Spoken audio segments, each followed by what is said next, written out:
नमस्कार मित्रांनो. काल मी एक व्हिडिओ टाकला होता.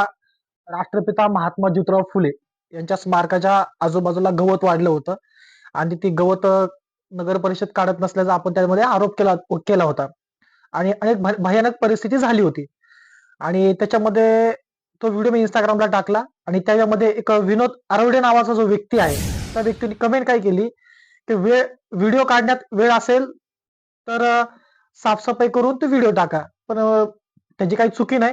त्याची कमेंटच चुकीची आहे. त्याला असं म्हणायचं असेल, व्हिडिओ काढून झाला असेल तर साफसफाई करा. ठीक आहे, त्याच्या शिक्षणाचा प्रॉब्लेम आहे. तो माझा प्रॉब्लेम नाहीये. पण त्या मित्राला मी कमेंट केली, की तुला वेळ असेल तर ये आपण दोघं साफसफाई करू. सांगायचं तात्पर्य एवढं, की असे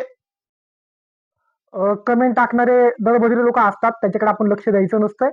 मी व्हिडिओ टाकला आणि व्हिडिओ टाकल्यानंतर नगर परिषदेचे शाहू पाटील कर्मचारी आहे, त्यांनी लगेच त्या व्हिडिओची दखल घेतली आणि कर्मचाऱ्यांना सांगून त्या ठिकाणची साफसफाई केली. प्रथमतः मी शाहू पाटील नगर परिषदेचा मनापासून धन्यवाद मानतो. आता अशी साफसफाई केली. वेळोवेळी महापुरुषांच्या स्मारकाकडे त्यांचं लक्ष असावं. धन्यवाद.